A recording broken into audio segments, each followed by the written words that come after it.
Dede selaku guru pembimbing sejarah Indonesia dan teman-teman yang saya banggakan. Perkenalkan, nama saya Oti Maila Faiza sebagai moderator dalam kesempatan kali ini. Adapun anggota kelompok saya yaitu saya Indra Lestari sebagai pembaca materi. Saya Firman sebagai penyaji materi. Saya sama sebagai sebagai pembaca materi. Saya Nela Musadia sebagai pembaca materi.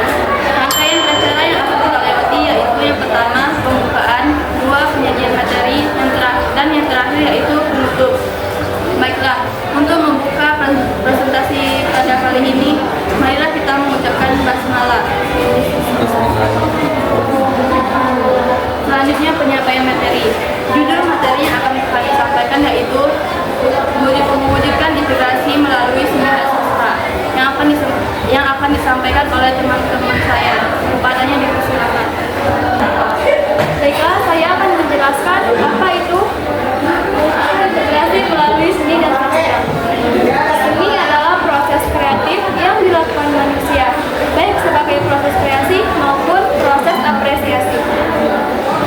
Sedangkan sastra adalah karya seni yang menggunakan bahasa sebagai media utama untuk memisahkan sesuatu dan menyampaikan nilai estetika. Seni dan sastra di Indonesia memiliki sejarah yang panjang dan beragam, mencerminkan kekayaan budaya dan dinamika sosial yang kompleks dari berbagai kelompok etnis dan wilayah. Sejak zaman kuno hingga masa kolonial dan kemerdekaan, seni dan sastra telah berfungsi sebagai alat untuk memperkuat identitas budaya, memelihara warisan, serta menjembatani hubungan antar kelompok etnis dan budaya. Integrasi adalah sebuah sistem yang mengalami pembauran hingga menjadi kesatuan yang utuh. Jadi, integrasi melalui seni dan sastra adalah mewujudkan kesatuan dan persatuan bangsa melalui saling toleransi dan menghargai antar keberagaman budaya.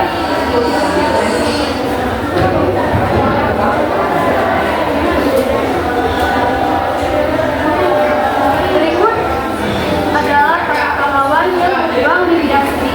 Yang pertama ada Ismail Marzuki. Ismail Marzuki adalah pahlawan nasional yang dikenal produktif dan berhasil menciptakan lagu-lagu nasional. Ia kelahiran Kuitang, Senen, Jakarta pada tanggal 11 Mei 1914. Salah satu instrumen andalannya adalah alat musik petik dan gitar. Pada tahun 1931, untuk pertama kalinya Ismail Marzuki menciptakan lagu yang berjudul Oh Sarina, yang syairnya dibuat dalam bahasa Belanda. Sarina adalah perlambang bangsa yang bertindas. Berikut adalah lagu karya Ismail Marzuki. Yang pertama, Selendang Sutra, diciptakan pada tahun 1954. Lagu ini menceritakan cinta yang indah antara dua pasangan yang ingin bersatu. Yang kedua, Rayuan Pulau Kelapa, diciptakan pada tahun 1944. Lagu Rayuan Pulau Kelapa menggambarkan keindahan Pulau Kelapa, sebab Pulau Kelapa merupakan tempat bersejarah yang digunakan sebagai tempat pertemuan dan perumusan proklamasi kemerdekaan Indonesia pada 17 Agustus 1945. Yang ketiga, Indonesia Pusaka, diciptakan pada tahun 1949. Lagu ini memiliki makna kekaguman dan kecintaan terhadap tanah air Indonesia. Yang keempat, Halo Halo Bandung, diciptakan tahun 1946. Lagu ini menggambarkan perasaan rindu dan cinta terhadap kota Bandung. Dalam setiap baiknya, Ismail Marzuki mengekspresikan keindahan kota Bandung dan keramahan warga-warganya yang membuat kita merasa bernostalgia terhadap tempat tersebut. Yang kelima, Rindu Lukisan, diciptakan pada tahun 1950. Lagu ini memiliki makna mendalam terhadap seseorang yang telah pergi atau tidak berada di dekat kita. Yang keenam, Sepasang Mata Bola, diciptakan pada tahun 1946. Lagu ini menceritakan tentang gembira dan semangat saat-saat menonton pertandingan sepak bola. Yang ketujuh, Bubur Bunga, diciptakan pada tahun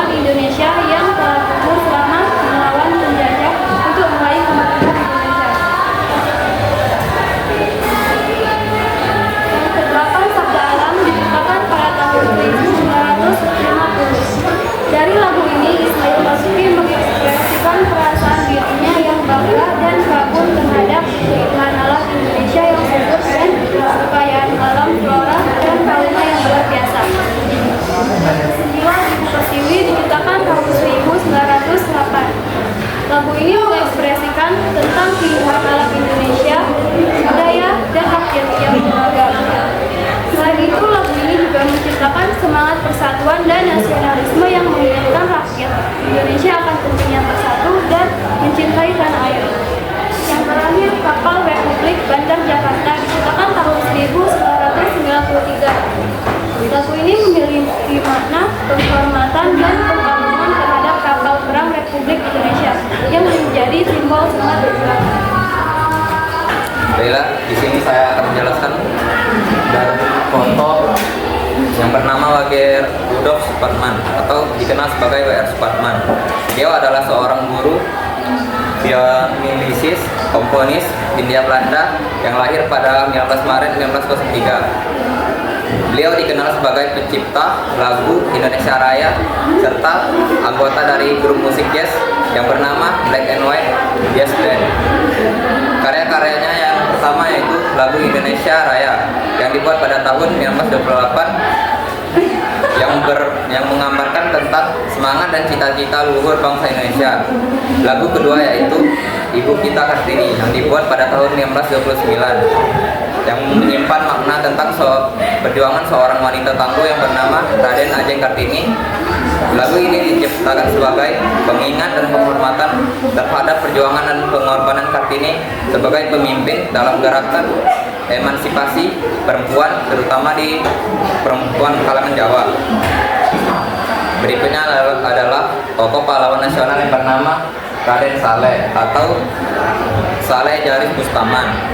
Ia lahir pada bulan Mei 1811. Raden Saleh adalah seorang pelukis Hindia Belanda beretnis Arab Jawa yang menjadi pionir seni modern di Indonesia. Raden Saleh adalah seorang pelukis Indonesia pertama yang diakui secara internasional. Salah satu karya yang terkenalnya adalah Penangkapan Pangeran Diponegoro yang menggambarkan penangkapan pahlawan nasional Indonesia oleh Belanda, karya Raden Saleh. Berikutnya adalah karya-karya dari Raden Saleh. Yang pertama, lukisan Penangkapan Pangeran Diponegoro yang dibuat pada tahun 1857. Dalam lukisan ini, Raden Saleh berhasil menangkap esensi kepemimpinan dari keberanian Pangeran Diponegoro. Dimensi emosional pada karya ini memperlihatkan perasaan mendalam dan tekad yang terpancar dari mata sang pangeran.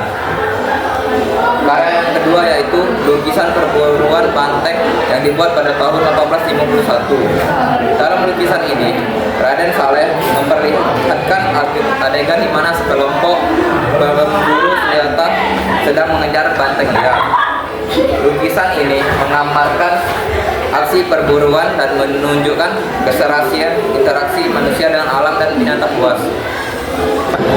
Selanjutnya saya akan menjelaskan tentang Indra dan Solo Suwardono adalah salah satu pelukis dan penulis seni yang paling berpengaruh di Indonesia.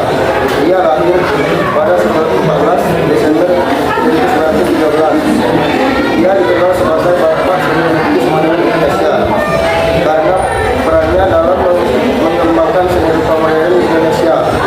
Karya lukisan Suwardono dikenal memiliki ciri khas kasar, goresan dan sapuan kuas bagai dituang begitu saja tanpa.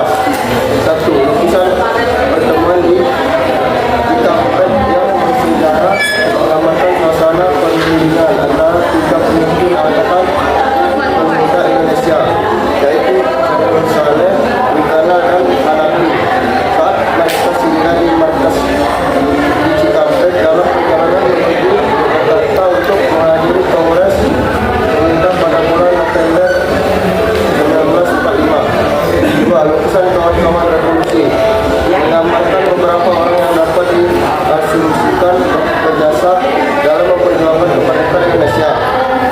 Seperti Amir Hamzah, Pangeran Indra Murtera atau lebih dikenal Amir Hamzah, lahir pada 28 Februari 1911 dan di Tanjung Langkas, Sumatera Timur, Hindia Belanda. Karya terkenalnya adalah Goya Ringgoe 1937 dan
Tokoh selanjutnya adalah Khairil Anwar.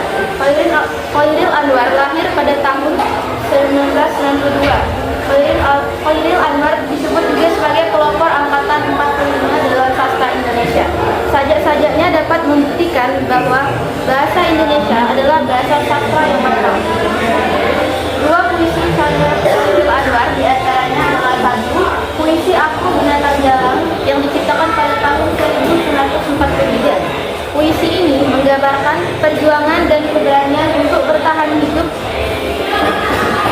Puisi yang kedua adalah puisi Karawang Bekasi yang diciptakan pada tahun 1948. Puisi ini merefleksikan pembantaian oleh Belanda yang dilakukan oleh Karawang sampai Bekasi. Tokoh yang terakhir adalah W.S. Rendra atau yang bernama lengkap Willy Brodus Surendra Broto.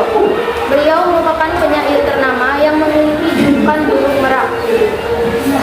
Karya-karyanya cukup terkenal di luar negeri dan banyak diterjemahkan ke dalam bahasa asing.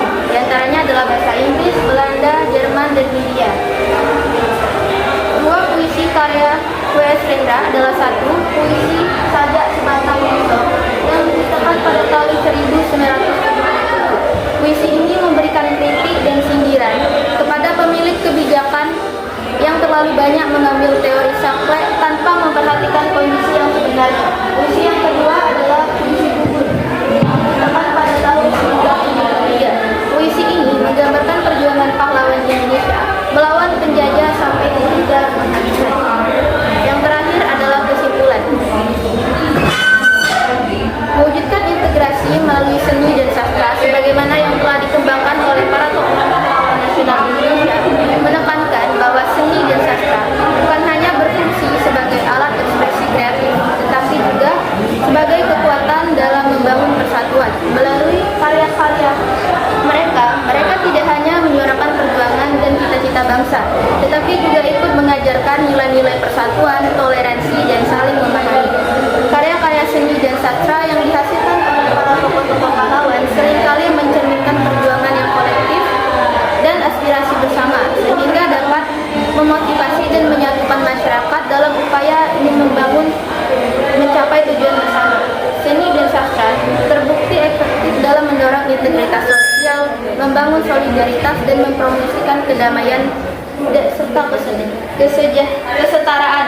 Oleh karena itu, penting bagi kita untuk terus mendorong dan menghargai kontribusi seni dan sastra dalam mencapai tujuan integrasi dan persatuan sosial.